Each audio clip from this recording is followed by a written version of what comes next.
मैं अपनी screen share करती हूँ और फिर हम स्टार्ट करते हैं।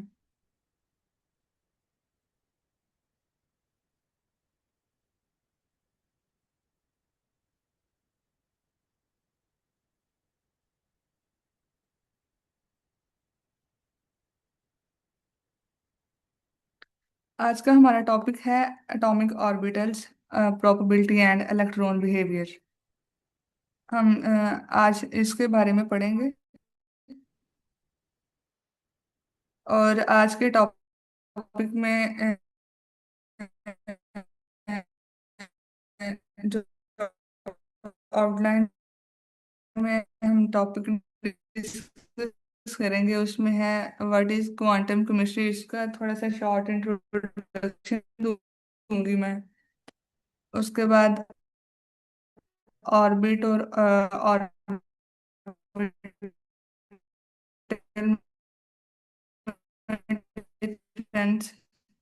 बताऊंगी। टाइप्स ऑफ ऑर्बिटल्स भी डिस्कस करेंगे और इसकी एप्लीकेशन और इम्पोर्टेंस। और लास्ट में हम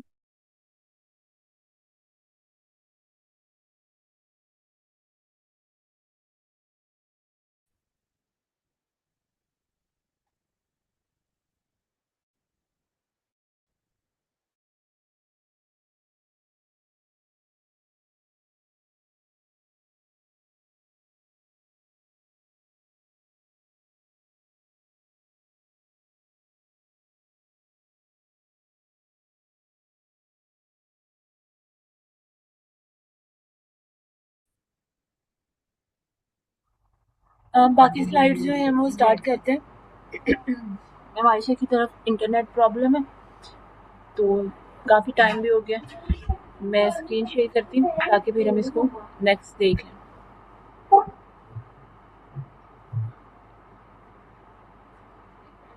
आज हमारा डे 4 है इसी सेशन का, और इसमें जो हमने पढ़ना है वो हार्मोनिक ऑसिलेटर, वाइब्रेशनल स्पेक्ट्रोस्कोपी, इन तमाम चीज़ों को जो है ना हमने इन डिटेल स्टडी करना है। ठीक है, सिलेक्शन रूल्स क्या है, आईआर स्पेक्ट्रोस्कोपी, वाइब्रेशनल मोड्स वगैरह। हम्म सबसे पहले व्हाट इज़ हार्मोनिक ऑसिलेटर। तो इसका ये इस तरह से आएगा कि ये क्या होता है।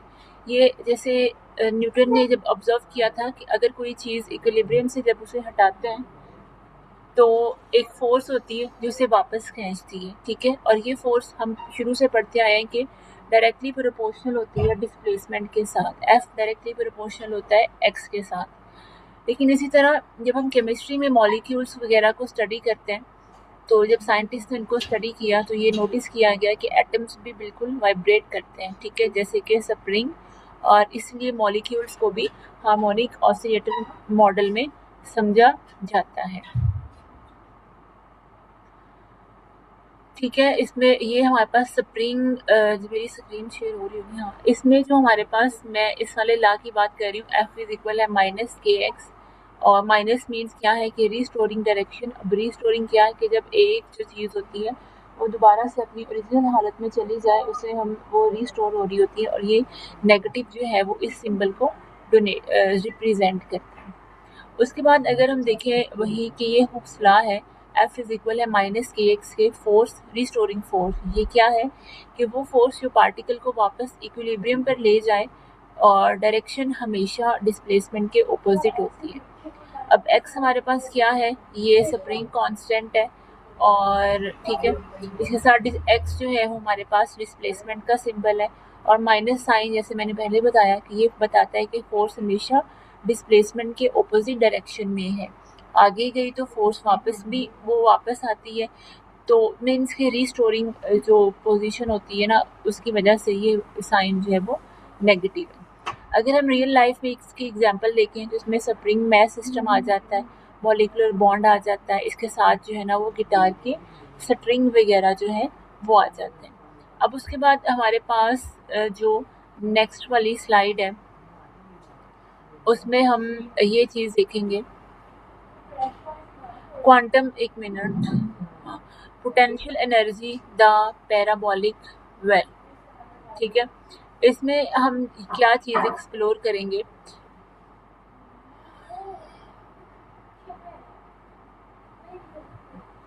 एक मिनट।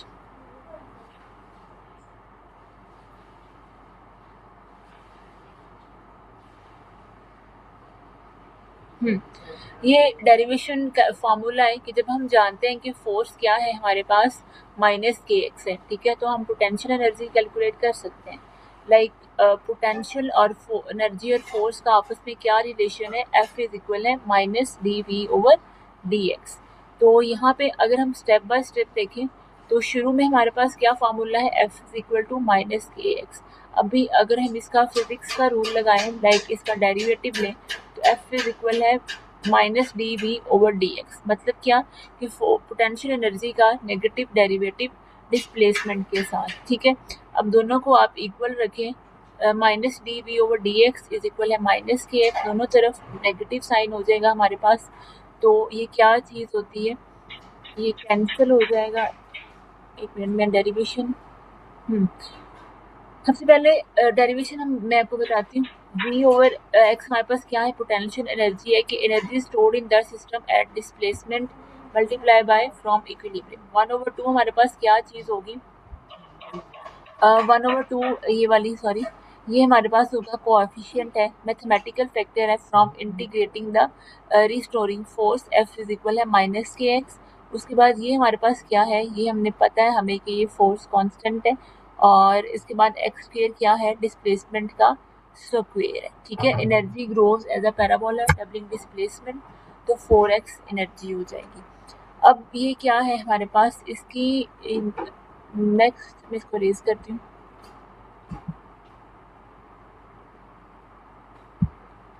ये थोड़ी सी इक्वेशंस मुश्किल हैं याद करना।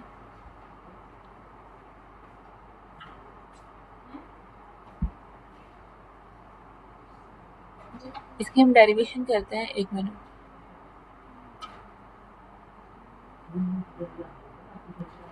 1/2 के एक्स का स्क्वायर। अब हम ये देखेंगे कि ये जो वैल्यू है ये हमारे पास किस तरह से आई है, ठीक है। तो इसके लिए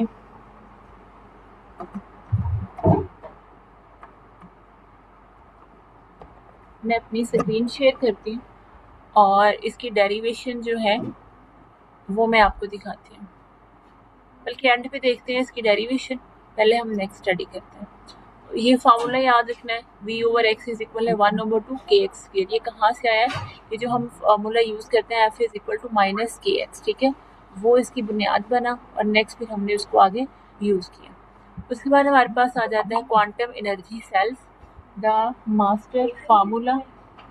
इसमें हमारे पास क्या होगा, ठीक है, एक मिनट।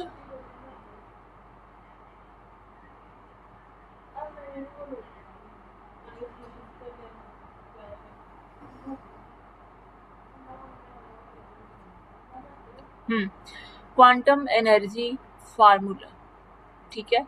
इसमें अब हमारे पास क्या चीज़ है, सबसे पहले हम देखेंगे कि ई वी इज इक्वल है H W into V plus 1/2, ठीक है। ये क्या है, श्रोडिंगर ने दिया था, ठीक है। और ये क्या है, इसकी अगर हम सिंबल्स की डिटेल देखें तो यहाँ पे ई हमारे पास है energy at level V, H हमारे पास प्लैंक्स कांस्टेंट है जिसकी वैल्यू कांस्टेंट है, और उसके बाद अगर हम देखें डब्ल्यू, इसे हम बोलते हैं ओमेगा, इसे ये है एंगुलर फ्रीक्वेंसी।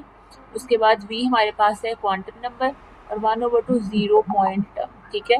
और ये जो हमने पढ़ा था हेल्जनबर्ग अनसर्टेनिटी प्रिंसिपल की वजह से कि v is equal to zero पे भी एनर्जी ज़ीरो नहीं होती, ठीक है। तो हम क्या करेंगे, यहाँ पे हर लेवल की एनर्जी जो है वो हम कैलकुलेट करेंगे, ठीक है। ये जैसे यहाँ पे नीचे लिखा हुआ है, तो इसमें क्या होता है कि अगर हम, ये हमारे पास अगर इक्वेशन है E इज इक्वल है H omega into 0 plus 1/2, V की वैल्यू अगर हम 0 से स्टार्ट करें तो 0 पुट करें तो 1/2 कांस्टेंट ओमेगा, तो 0 पॉइंट एनर्जी, लाइक ये हमारे पास फिर भी 0 नहीं हुआ तो हमारे पास इक्वेशन ही बची, इसका ये क्या है कि एटम कभी भी ज़ीरो पे नहीं आते। इसी तरह अगर हम 1, 2, 3 बढ़ाते जाएंगे तो हर कंसेक्यूटिव लेवल के बीच एच मेगा होता है इक्वली स्पेस्ड। अब ये जो है ना, है क्या, आगे इसको देखते हैं।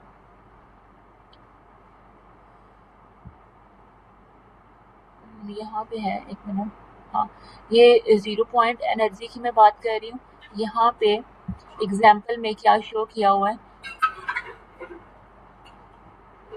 ये इसी इक्वेशन में v को 2 के इक्वल पुट करके ये इक्वेशन निकाली हुई है, और जब हम 0 के इक्वल पुट करते हैं तो उस पॉइंट को हम क्या कहते हैं, 0 पॉइंट एनर्जी। ठीक है, तो हमने ये पीछे पढ़ा था। वो जो इक्वेशन मैंने लास्ट कल को सॉल्व की थी, वो डेरिवेशन जब उसको पूरी याद करने की ज़रूरत नहीं है, तो हमने वो पढ़ा था जब वो आई थिंक कम्यूटेटर थे, हाँ, तो उसमें हमने पढ़ा था एक्स कॉमा पी ये बराबर होता है आई एच के। अगर ये लाइक स्पीड, पोजीशन और जो मोमेंटम है ये ज़ीरो, इनका अगर जवाब आता तो हम इन दोनों को एक साथ फाइंड कर सकते थे। लेकिन हेज़नबर्ग अनसर्टेनिटी प्रिंसिपल क्या कहता है कि हम इन दोनों को आपस में जो है ना एक साथ ही फाइंड नहीं कर सकते, और यही रूल जो है ना वो नेचर का है। और इसके बाद आ जाता है हमारे पास, इसको अगर हम देखें, मैं एक मिनट ये रेज करती हूँ।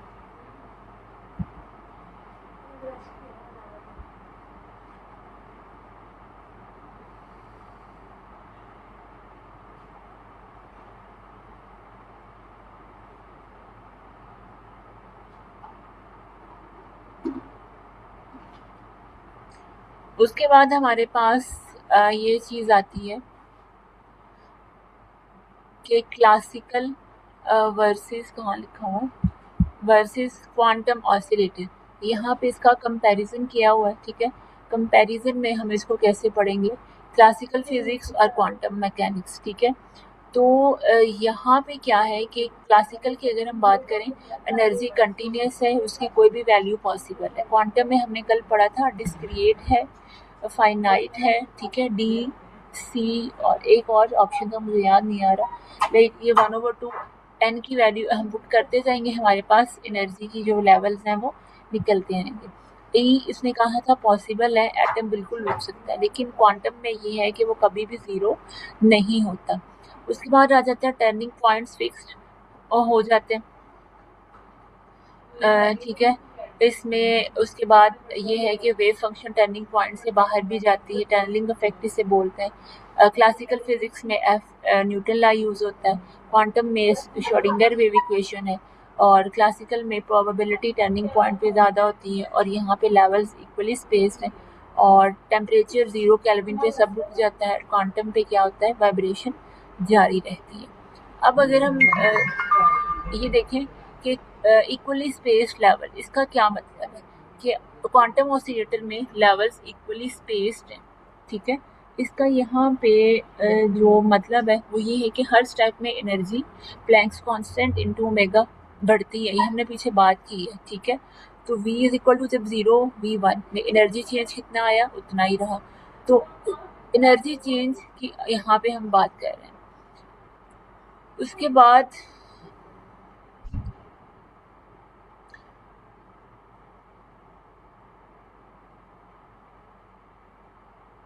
क्वांटम एनर्जी लेवल वाली स्लाइड पर है हम, एक मिनट। हाँ, उसके बाद हमारे पास आ जाता है 0 point energy, why atoms never stops moving.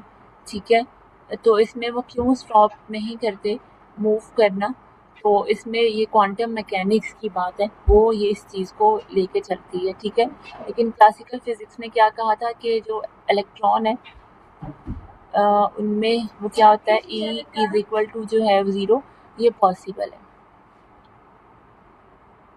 0 point energy क्या है कि ये क्वांटम मैकेनिक्स का सरप्राइजिंग रिजल्ट है, और ये प्लेसमेंट एग्जाम के लिए जरूरी कॉन्सेप्ट है।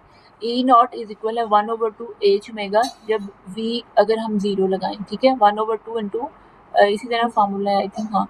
तो ये कहाँ से आया 0 पॉइंट एनर्जी, ये आया हेज़नबर्ग अनसर्टेनिटी प्रिंसिपल से।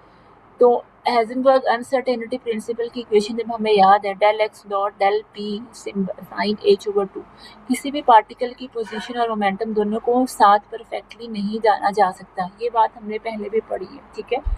और उसके बाद अगर एटम रुक जाते हैं बिल्कुल, तो जो कि क्लासिकल फिजिक्स के हिसाब से, तो अगर मोमेंटम ज़ीरो है तो अनसर्टेनिटी डेल पी भी ज़ीरो हो जाती है, ठीक है। तो उसके बाद जो है ना, यहाँ पे इक्वेशन इसकी ये आएगी।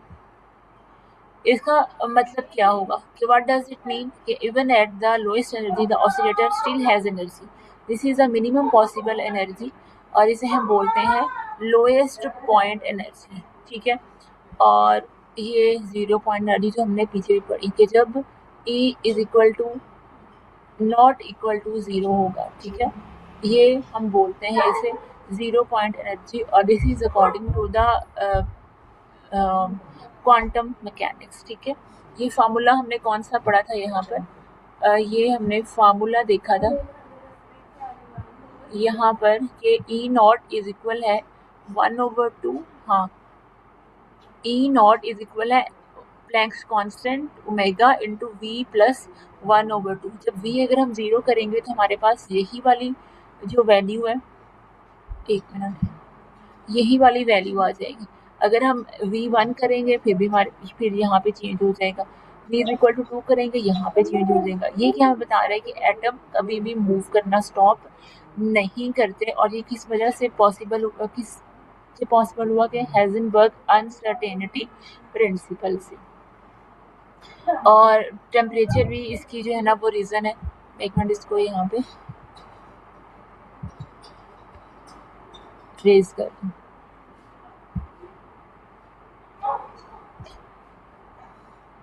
ठीक है। तो यहाँ पे ये है, नेक्स्ट स्लाइड जो है ना उस पे चलते हैं।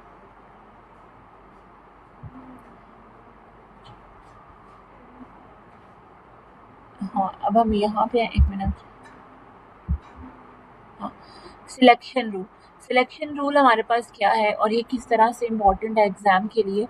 तो जब हम क्वांटम मैकेनिक्स, ये रूल्स जो हैं क्वांटम मैकेनिक्स जो हमने कल पढ़े थे वहाँ से निकलते हैं, और इससे ट्रांजिशन अलाउड हैं जहाँ ये दोनों कंडीशंस पूरी होती हैं, ठीक है। तो क्वांटम नंबर रूल वन हमारे पास क्या है कि डेल वी इज इक्वल है +-1, ठीक है। तो इसमें इसका क्या मतलब है, ये कहाँ से आ गया। तो क्वांटम नंबर रूल वन, सिर्फ एडजेसेंट एनर्जी लेवल्स के बीच ट्रांजिशन अलाउड है, एकदम एक स्टेप ऊपर से या एक स्टेप नीचे।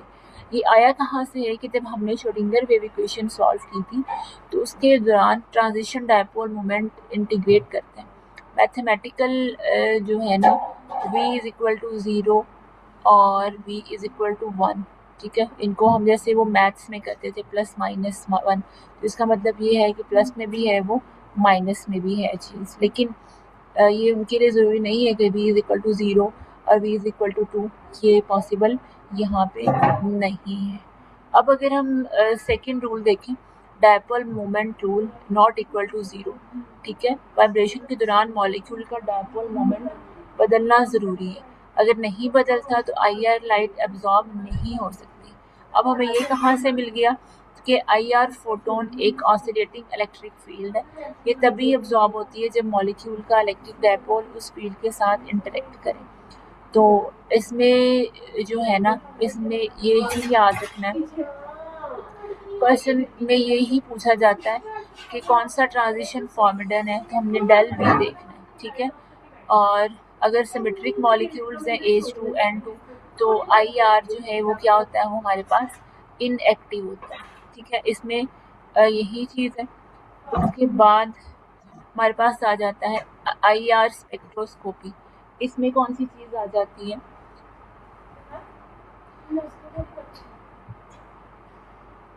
इसमें हमारे पास ये आ जाती है, इसका प्रिंसिपल सबसे पहले क्या है कि when IR light frequency matches a bond natural vibration frequency, तो bond absorbs energy and vibrates more strongly, और हर बॉन्ड टाइप जो है वो absorb at a unique frequency जिसे हम बोलते हैं मॉलिक्यूलर फिंगर पॉइंट। ठीक है, ये इंपॉर्टेंट पॉइंट है। उसके बाद वेव नंबर, ये फॉर्मूला हम शुरू से पढ़ते आ रहे हैं, 1/लैम्डा। उसके बाद यहाँ पे जो बात याद रखने वाली है, एक मिनट मैं इसको रेज करती हूँ।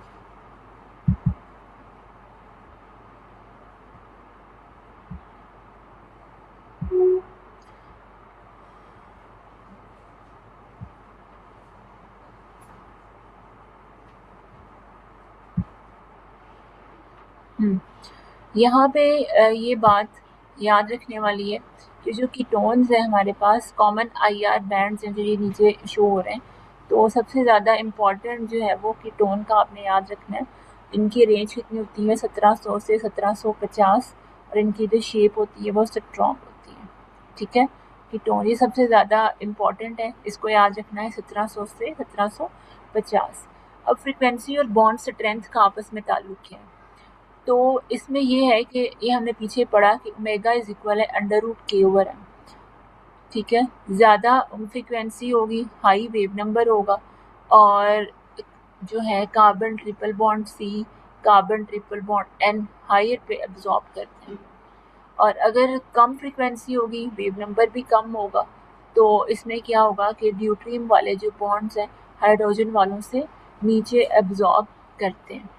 उसके बाद फिंगरप्रिंट रीजन जो है वो यहाँ पे हमें याद रखना है, 600 से 1500 पर सेंटीमीटर होता है, जो कि यूनिक होता है हर मॉलिक्यूल के लिए। इसमें दो चीज़ें, एक होती है यूनिक फ्रीक्वेंसी जिसे हम बोलते हैं मॉलिक्यूलर फिंगर पॉइंट।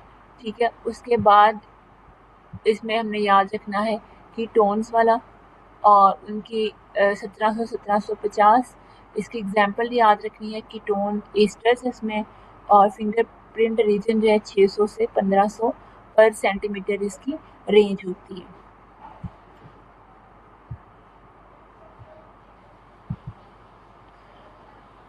उसके बाद हमारे पास,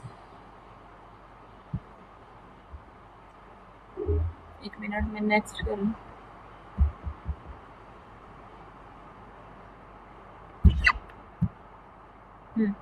degree of freedom and vibrational modes, ये हमारे पास क्या चीज़ है, इसको देखते हैं। वाइब्रेशनल मोड्स ये क्या चीज़ है कि n एटम्स वाले मॉलिक्यूल हैं, हर एटम 3 डायरेक्शन में मूव कर सकते हैं, ये हमें पता है कौन कौन सी, x y z। इसलिए टोटल क्या हुआ, 3n डिग्रीज ऑफ फ्रीडम होते हैं नेचुरली। लेकिन सब वाइब्रेशन नहीं होती, कुछ ट्रांजिट मतलब पूरा मॉलिक्यूल एक तरफ मूव करे और कुछ रोटेशन में पूरे मॉलिक्यूल घूम जाते हैं। ठीक है, तो इसमें लीनियर मॉलिक्यूल्स के लिए हम क्या यूज़ करेंगे, फार्मूला 3n-5। 3 क्या चीज़ है, ट्रांसलेशनल, और 2 है हमारे पास रोटेशनल, तो पूरा क्या आ जाएगा 5, 3n-5।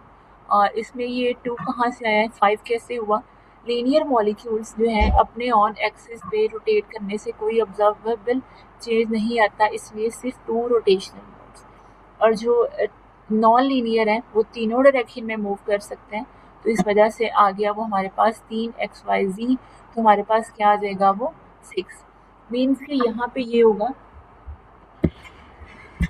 कि जो लीनियर मॉलिक्यूल्स होंगे, ठीक है, 3n-5, 5 कहाँ से आया, ये लीनियर के लिए वो मूव कर सकते हैं फ्रंट या बैक।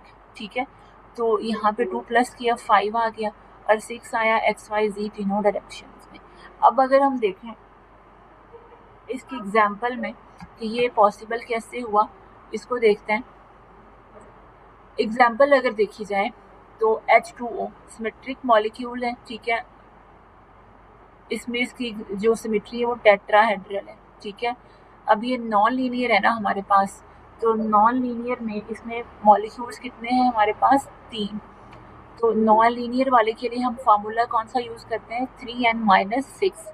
मॉलिक्यूल कितने हैं, 3, तो आएगा 3 × 3 -6, तो यहाँ पे आ जाएगा 9 - 6, और इसके 3 मॉड्स हैं, या तो ये सिमेट्रिक स्ट्रेच हो सकती है, एसिमेट्रिक स्ट्रेच हो सकती है, और ये बेंड कर सकता है। इसी तरह अगर हम CO2 की देखें, CO2, ठीक है, कार्बन डाइऑक्साइड, अब इसमें क्या होगा, ये हमारे पास लीनियर है, ये हम आई थिंक ये एफएससी के फर्स्ट ईयर में था, लीनियर जो हम डायपोल मोमेंट ड्रॉ करते थे।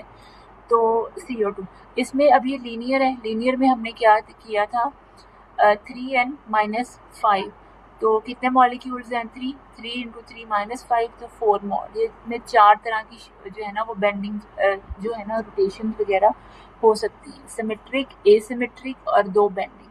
तो ये चीज़ें ये शो करती हैं। बस ये बताओ कि मॉलिक्यूल जो है वो लीनियर है और या ये नॉन लीनियर है।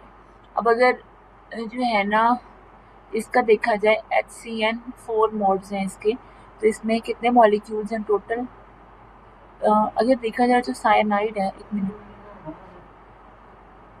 3n-5, इसका आप चेक करते हैं और फिर इसको देखते हैं। अब नेक्स्ट अगर हम इसका पूरी की पूरी समरी देखें इस लेक्चर की, हमने सबसे पहले हार्मोनिक ऑसिलेटर पढ़ा, उसमें एग्जांपल पढ़ी, F is restoring force directly relate करता है डिस्प्लेसमेंट के साथ। तो इसमें हमारे पास क्या आ जाएगा, V इज इक्वल है 1/2kx²। हमने पोटेंशियल एनर्जी वाला पढ़ा, ठीक है, पैराबोलिक शेप और क्वांटम एनर्जी के बारे में पढ़ा, ठीक है, वो कभी भी जीरो नहीं होती, जीरो पॉइंट एनर्जी, और सिलेक्शन रूल्स के बारे में पढ़ा, और फिर हमने वाइब्रेशनल मोड जो है उनके बारे में पढ़ा। उसके बाद एक छोटी सी स्लाइड है प्रैक्टिस MCQs के लिए कि zero point energy of a quantum harmonic oscillator is, ये हमने पीछे से पढ़ा है कि इसकी जो एग्जाम इक्वेशन थी आई थिंक वो इस तरह थी, 1/2, ये था H omega Planck's constant omega into 1/2 plus V. तो इसको यहाँ से कंफर्म भी कर लेते हैं, हाँ, नहीं ये नहीं था, ये था v प्लस 1/2, v जब जीरो है तो 1/2 प्लैंक्स कांस्टेंट और w ओमेगा, ये हमारे पास आ जाएगा। तो ये जीरो पे कितनी होगी, zero point energy, option B, ये नीचे लिखा बी हुआ है। Which transition violates the IR selection rule? Gives Relvidus, option C violates the rule। इसको भी दोबारा कल डिस्कस करेंगे कि किस तरह। और how many vibrational modes does CO3 have? तो यहाँ पे ये लीनियर है, लीनियर का 3n-5 है, तो मैंने पीछे बताया CO2 का हम जो क्या करेंगे वो 4 आएगा इसका आंसर। तो ये थे हमारे थोड़े से आज के बारे में, लेक्चर के बारे में। बाकी इसमें जो इक्वेशंस हैं क्वांटम में वो ज़रूरी है याद रखनी, ताकि कोई भी अगर MCQs वगैरह आए तो उसको जो है ना हम फिर सॉल्व कर सकें, ठीक है। तो 5 मिनट है हमारे पास, हम इसमें से थोड़ा सा रिकैप कर लेते हैं। रिकैप इस तरह से होगा कि स्टार्टिंग पे हमने जो है वो पढ़ा फोटो इलेक्ट्रिक इफेक्ट वगैरह के बारे में, हेल्सेनबर्ग अनसर्टेनिटी प्रिंसिपल है, कल हम उसके बारे में पढ़ रहे थे, ऑपरेटर्स के बारे में, कम्यूटेटर्स के बारे में, ठीक है। वेव फंक्शन के बारे में हमने पढ़ा कि वेव फंक्शन क्या चीज़ होती है, वो इलेक्ट्रॉन की पूरी स्टोरी होती है, कहानी होती है, ठीक है। वो जो वेव्स होती हैं, वेव्स क्या चीज़ है, एक्चुअली अमाउंट ऑफ एनर्जी है जो ट्रांसफ़र होती है from one form to another, from one place to another, ठीक है। उसके बाद जो है ना हमने वहाँ से हेज़नबर्ग अनसर्टेनिटी प्रिंसिपल में एक इक्वेशन याद की, कम्यूटेटर के बारे में पढ़ा कि ऑर्डर मैटर करता है या नहीं करता, ठीक है। आज फिर हमने पैराबोलिक वेल के बारे में पढ़ा, और उसके बाद हमने सिलेक्शन रूल के बारे में पढ़ा, नोड्स के बारे में पढ़ा, और क्वांटम मैकेनिक्स रूल जो थे उनके बारे में हमने कल पढ़ा था। उसके साथ कुछ जो है ना वो चीज़ें एक्सप्लेन की, और ये सब चीज़ें आज के लिए थी। कल जो है ना वो भी हम कल डिस्कस करेंगे कि कल क्या पढ़ना है। तो अब हम सेशन जो है ना वो अपना एंड कर लेते हैं। So thank you so much everyone for joining. Allah Hafiz. Okay, मैं सलाह हाफिज।